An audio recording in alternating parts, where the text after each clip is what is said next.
What's up, everybody? Welcome to Podcast Now. I'm Alex. In this video, I want to talk about Rocksteady wanting to make a near-perfect game. Now, this comes off the news of a job listing, actually. Now, I don't know how many job listings technically have this as a listed thing, but if you go to Rocksteady's page, you go to their animation department, and then you go to Lead Technical Animator, and it says, Rocksteady Studios is looking to add to its family of permanent staff. We are looking for an exceptionally talented lead technical animator who is ready for the challenge of leading a team of tech animators towards our next 90-plus Metacritic title on next-gen platforms. So actually, that gives us two things. It also reaffirms that it's going to be a next-gen. The question I have is it strictly next-gen or not? We actually talked about that in the last Arkham video, and I said how I do not believe that is the case. Also, when reading this, Rocksteady has about the craziest benefits things in the world. They have, like, their own private gym. They have, like, daily, I don't know. I don't even want to go into it. They have about 100 different things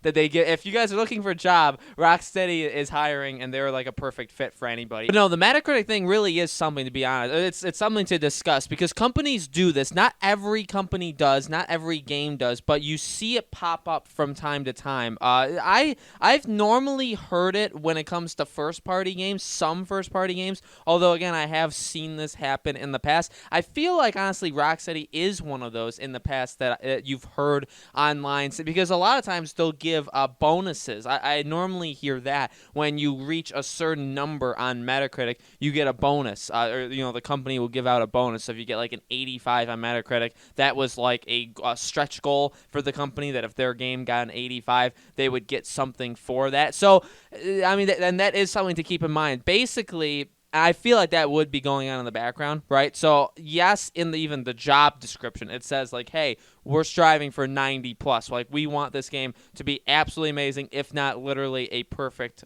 game for next gen, which is that's a big reach, and that's a big goal. And you know what? I applaud them for that, and I really hope that they hit that. And what that does, like I basically just said, is I think it incentivizes everybody working there, that it's like, okay, well, firstly, I mean, it's in your job description. I mean, like, literally, it said it right there. That was like the summary of the job, is that, hey, like, this is literally, it's a summary of your job, but it's also a summary of the game we're making. Like, it's going to be incredible, right? It's going to be as good as we can possibly make it. It's on next gen. Again, I really don't think it's only next gen, for the simple fact that this game has been in the works for a very, very, very, very long time. And yes, they could have had some problems with it at some points, and they could have switched it over. But that is, I guess, a discussion for a different day. But also, I feel like because you have that 90 plus thing in there, I feel like there is something in the background in that company where it's like, hey, if we hit a 90 plus score, then we're going to give you guys this, and this is definitely what we're striving for. But I mean, it's all good news. It's definitely all good news. It's something that at least you know that the company itself, I mean, they are expecting literally, because again, not every company, I mean, I'm sure there's certainly games out there that get very, very high scores that never had it in their job description, never had it as like, I mean, maybe they talked about it in the studio, like, hey, wouldn't it be cool if this game got whatever score on Metacritic? But maybe they didn't have a bonus tied to it or whatever tied to it. And that happens all the time. Not I'd say a minority of jobs, or a minority of game developers or games in general, have that kind of goal there where you get something for doing it. So the fact that Rocksteady does, I just can't remember. I feel like I've 1,000% heard this story before, and I feel like it could have even been from like an Arkham Knight. I feel like Rocksteady could have done this in the past, but I definitely have heard it from other developers as well. But again, it's always good, because again, it means that they are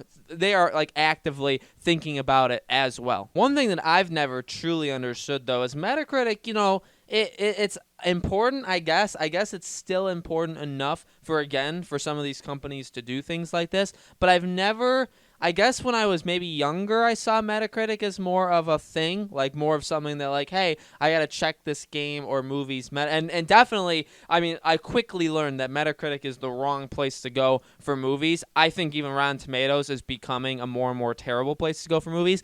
Games, Metacritic has always kind of been that place for games. But even for games, I've noticed, as again, I've gotten older, it's like I really don't think you need to do it. I really don't think Metacritic is a thing where where you should say, hey, I wonder what that game, I guess if you're like interested in it, but it's like an average of the scores, but they're from websites that are all over the place, and sometimes they don't take it from certain websites, or at this point of time, in 2020, where we are now, I trust, and I guess you could maybe say I'm hypocritical. I mean, I am a YouTuber, but I trust YouTubers for opinions on things like so many more times over than I trust a website. I mean, I go to websites for like news, or I go on Twitter from all of the different people I follow for like, things that are happening in the moment. But when it comes to like opinions on something, I'm not going to IGN for their preview on, or for Batman. I'm not going to do that. I'm going to go to YouTube and say, okay, who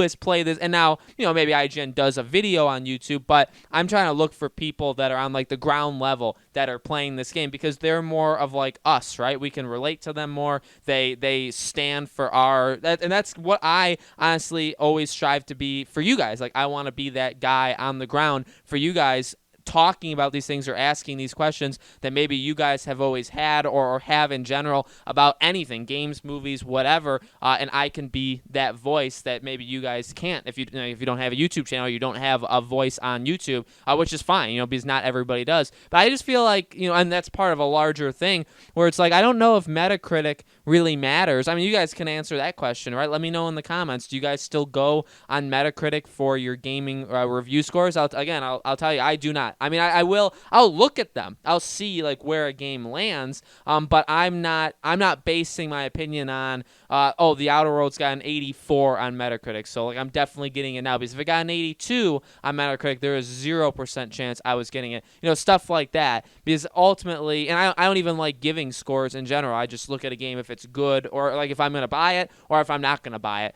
So Metacritic to me has very much died down. Again, so it's good. Like, what Rocksteady's doing is good. I'll give them that, because again, they're aware, they want their game to be. I mean, if you want a score of 90 or higher, which means the average of all the people that Metacritic, that's important to note though, that Metacritic is putting on their site, that they are counting, because again, they do not count every single publication out there. That still though, if you want a 90% average from all those people, that still means you're expecting the big boys, IGN, GameSpot, all these things, you're expecting them to give it, again, like a 9, 9.5, 10. I mean, you're expecting literally it to be like a game of the year kind of candidate, which is good. I mean, and you want that. I agree. You want that to happen. I just kind of wish there was a different way.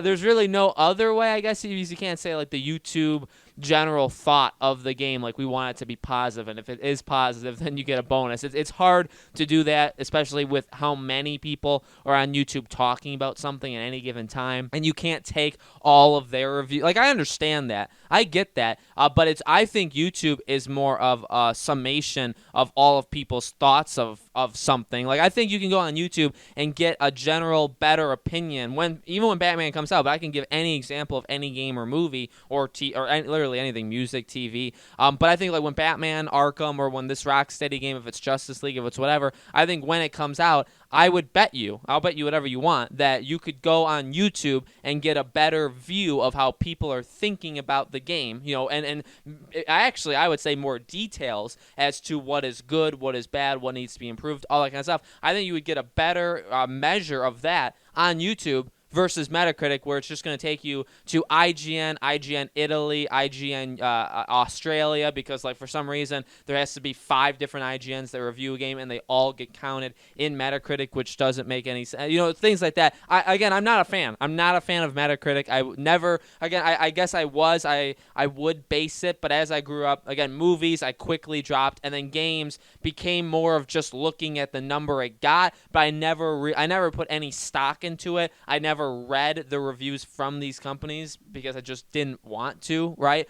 So I think it's totally become an outdated thing, but still, the message that Rocksteady is trying to do, that we want our game to literally be perfect, or, I mean, not literally, I guess I use the word literally too much, right, or in the wrong way, but they want their game to be as close to perfect as they can. That is their goal for themselves, and I applaud them. And you know what? One last thing, if the game has taken 6 years, but by the time it comes out, probably 6, maybe even more, 6 years to make, it better be very, very good. At the very least, it better be good. I better see at least that 80 on Metacritic, Rocksteady, or let me tell you, and you guys better see that 90 plus. Yeah, honestly, I hope they do. I mean, their employees literally get everything that you could humanly imagine a job giving to you. I don't think they need extra things, but I mean, hey, it seems like a great company to work for. So guys, let me know in the comments below, what do you think? Are you excited for a near perfect Rocksteady game? If that's how it actually does, what do you view Metacritic? How do you guys look at Metacritic or review scores, stuff like that?